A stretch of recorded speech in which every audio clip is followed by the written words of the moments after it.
everyone.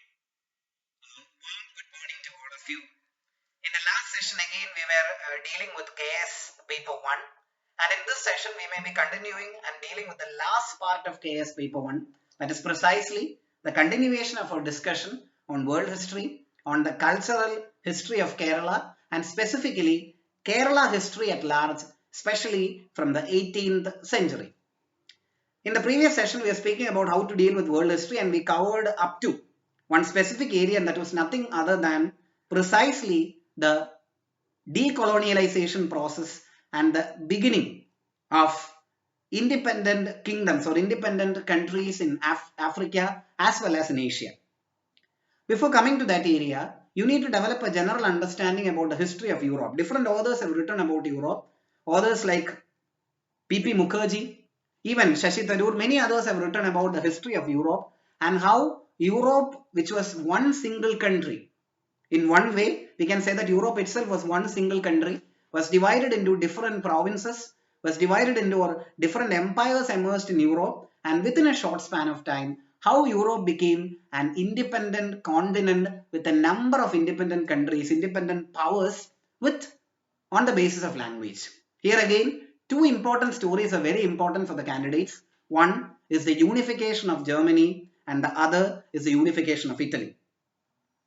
German unification happened after a long process, we can say, of struggles, after a long process of crisis, and the same happened in the case of Italy too. Not only Germany, Italy, but even France also went through a similar process, especially after the period of Napoleon and the French Revolution. So you should start your reading whenever you deal with the history of Europe. Of course, whenever we will deal with world history, the history of Europe is very important. You should start your reading, as I discussed in the previous video, from Renaissance and Enlightenment.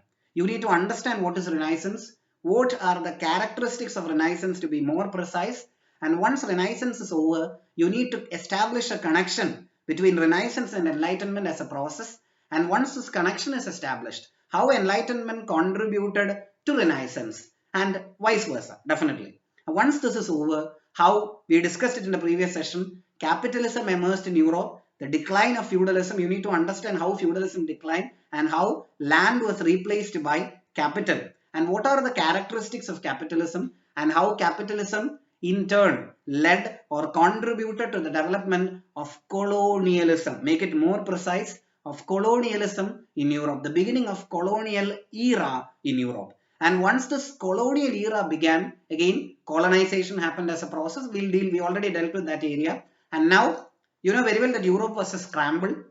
Europe never had an organized territory. Many kings controlled different areas. Pope controlled a substantial area, and the areas controlled by the Holy Father. The Pope was known as the Papal States, which was different.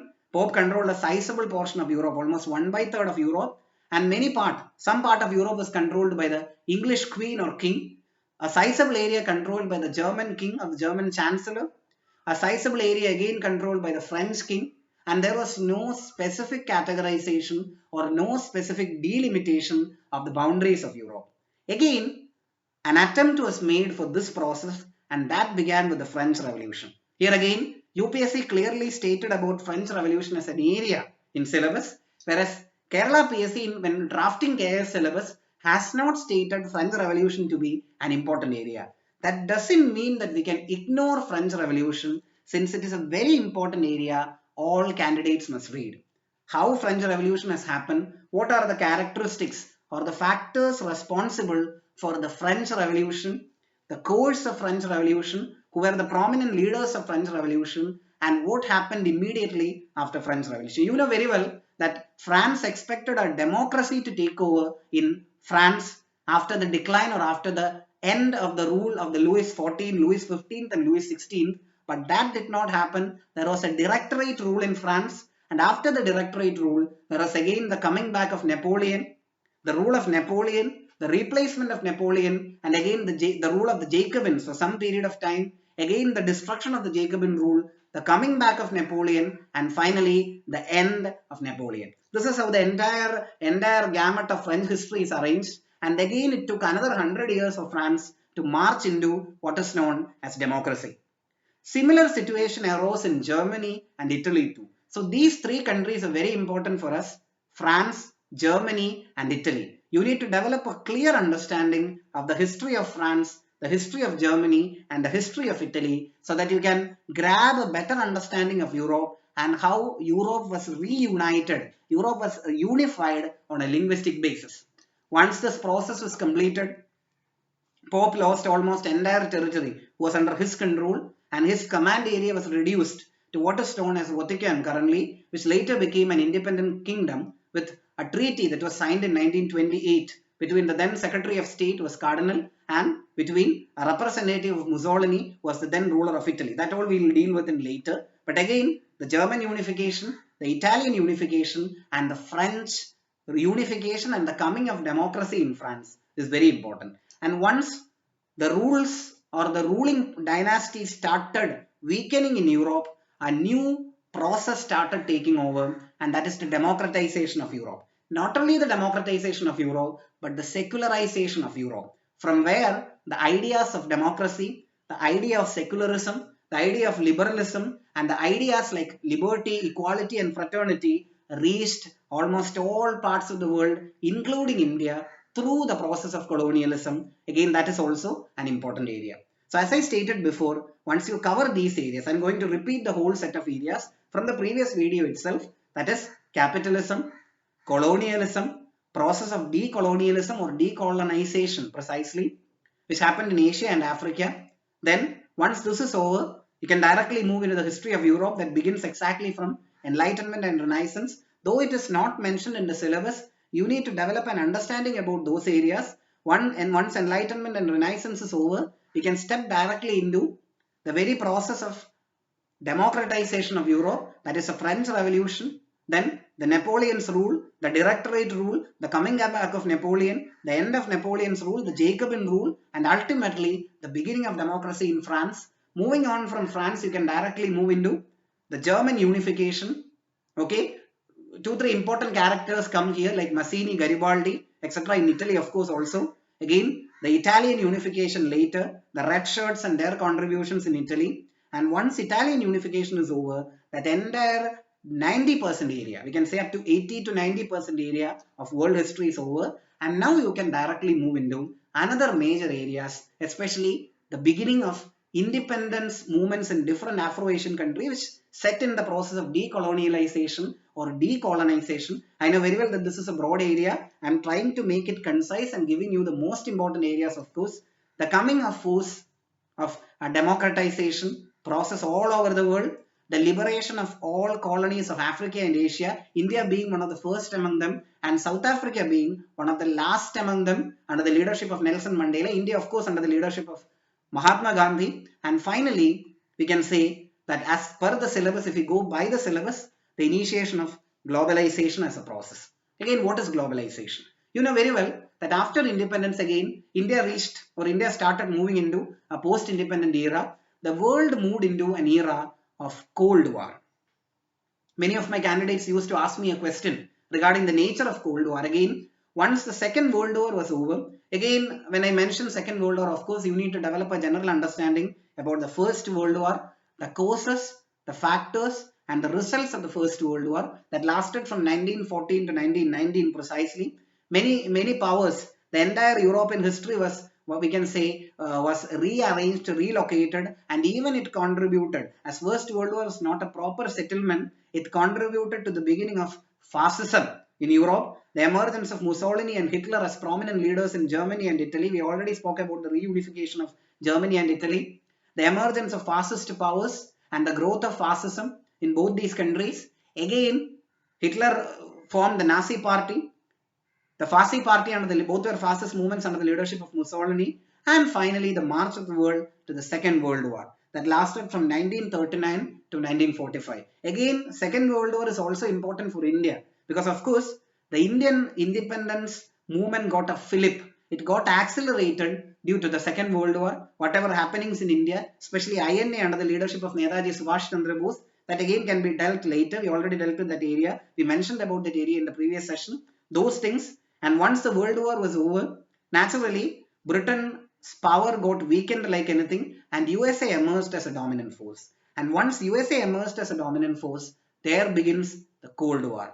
On the one side, USA, which is considered to be the first world and the satellites of USA who believed in capitalism, and USSR or Union of Soviet Socialist Republics, which constituted the communist countries, which were also the socialist countries, which constituted the second world, and those countries like the newly independent nations of Africa and Asia like India, which became the third world, and then there was again a scramble for power all over the world. You know very well that Cold War politics, how India became a non-participant of the Cold War under the firm leadership of Pandit Nehru. We opted for what is known as non-alignment, that is neither to align with the USA or to USSR, but be or maintain an equidistant policy-based relationship with these two countries, or these two power blocks to be more precisely, and the developments after the Cold War. This also has to be developed or has to be understood in a general way by a KS candidate. Cold War, the Cold War politics and the major incidents of the Cold War, like the Cuban Missile Crisis, how it was sold, the world was moving close to a third world war, and how this issue was settled amicably, the role of Pope John 23rd in solving the Cuban Missile Crisis, etc. And once all these things were over, we reach a point where there was a power tug of war between USSR and USA for a long period of time, Pakistan joining the side of USA, but India remaining neutral always. Again, the Indo-China War, non-alignment being questioned in India, but India firmly continuing its affirmation under Indira Gandhi and Lal Bahadur Shastri and many other Indian prime ministers in the very idea of non-alignment and the continuation of all those. Not very important from the world history point of view, but important from the post-independent Indian history. Again, once these areas are over, you can definitely step into the disintegration of Soviet Union, the failure, the disintegration of the communist bloc, and the emergence of a unipolar world under the leadership of United States of America. Again, the thriving of capitalism, the beginning of globalization, liberalization, and privatization. Here ends your world history syllabus precisely. You need to understand what is globalization and what are the characteristics of globalization. You need to read. There are very good internet sites. I will give you a reference sources too. Then you need to read what is liberalization, especially economic liberalization. Liberalization as a term is more economic in character. Then the features of liberalization and the major institutions involved in liberalization, like the IMF, like the WTO, etc. Initially it was GATT, later on the WTO, etc. And finally the process of privatization also. So which is also known by a buzzword, that is LPG. Liberalization, privatization, and finally globalization. This is how we deal with world history. I'll recap the entire area once more. Once world history is over, whatever is left for you is Kerala history and Kerala culture. Now we are safe that paper 1 is sizably over. Kerala history and Kerala culture, KS has specifically mentioned that you need to deal with those areas only from 18th century. So we are very happy that we need to know, we are not supposed to go back to 1800s, but we can rightly begin from, or we can specifically start from, we can say the 18th century precisely, that is the Kerala history right from the period of Martanda Varma. You need to start reading the history of Kerala from the period of Martanda Varma precisely. That is the point from where you should start reading. Martanda Varma being a prominent ruler of the Travancore, who united the Travancore, the Tiruvitham Code, and made it Tiruvitham, who brought very small principalities under the able leadership of Ramayan Dalava, brought many principalities in this control, who defeated the Dutch power in the Battle of Kolachal and firmly established the rule of Travancore from Kochi to Travancore, a very large empire under his control. Again, the policies and programs of Martanda Varma, the rice policies and programs of Martanda Varma, and the rulers after Martanda Varma. Here again, Kerala history becomes the history of Travancore dynasty, to be more precisely. There are many good authors who wrote about the Travancore dynasty and its history, like Professor Velayatha Pillai, Professor K.N. Nair, etc. You can depend on any of these authors, of course. Again, if these two authors are not available, you can also refer other books on Kerala history, and you can read those areas on Kerala history precisely. And once that part is over, you need to deal with the cultural aspect of Kerala history. Only with Travancore now, rest we will deal with later. Art, architecture, literature, music, etc. Especially the contributions of Swathi Tirunal Ramavarma, who was the most prominent literary personality in the history of Kerala history. And of course, Iraiman Thambi too was his own courtier. So this is how you should understand Kerala history broadly. Rest we will deal with in the next session. We'll meet in the next session. Thank you.